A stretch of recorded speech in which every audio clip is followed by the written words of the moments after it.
Hey there YouTube. This week I want to start a series on speeding up your computer because it's the question everybody asks. We're going to start by working out what sort of computer you have to begin with and what do you want to do with it.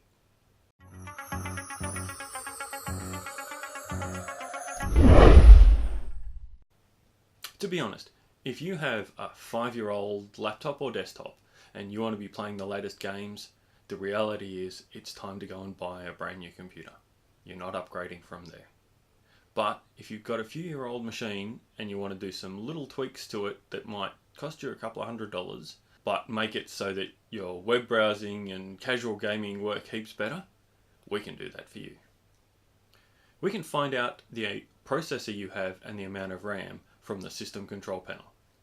The easiest way to get this is to press the Windows key and the pause break button on your keyboard, which are almost the bottom left and top right keys on most keyboards.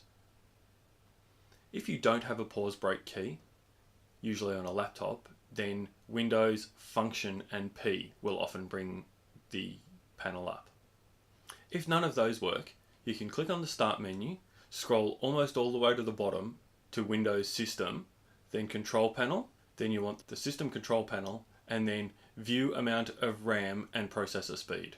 Here's the System Control Panel page for a bunch of laptops and desktops I have around home and at the office. As you can see, most of them seem to be i5 machines because that's a really good base level system for most people. They range between 6 and 12 gig of RAM, which works well depending on what it is that you're actually trying to do, but we'll get into that in a minute. The other two crucial factors for computer speed are the hard disk and the graphics card.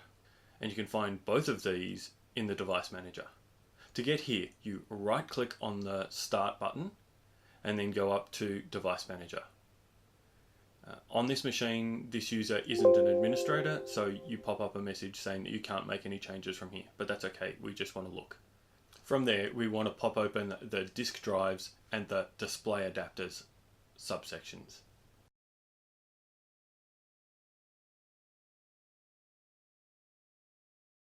The big question behind all of this though is, what are you using the computer for? I'm going to break the usages into 3 groups. The first is sort of home office, where you're just web browsing, word processing, maybe some casual gaming, Facebook, eBay, that sort of stuff. And that probably covers 80 to 85% of the population's computer usage. The next step up from there would be those that do some editing, whether it be photo editing, video editing, that sort of thing. That requires a little bit more high-end machine. And the third category is your high-end gaming, which I'm really not going to get into. It's not something I specialize in, and there's thousands of people out there who have much better channels and videos about how to tweak your high-end gaming.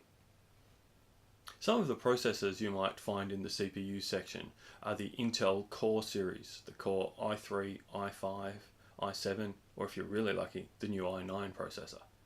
Also in the AMD series we have the A8, A9 or the Ryzen processors. These are all basically pretty fine for whatever you need to do. There's a few older processors. I've even got one here, which is the Core 2 Quad, but any of the Core 2 Duos or the Core 2s or anything that says Pentium or Athlon, you're looking at a computer that's probably close to a dozen years old, and it's probably had enough by now, and it might be time to start again. RAM will probably range somewhere from 2 to 16 gigabytes. 4 might just be enough for somebody who's doing the real basics. 8 is good, 16 is great if you're doing some of the higher end work. For graphics, any of the Intel series are your basic stock standard display.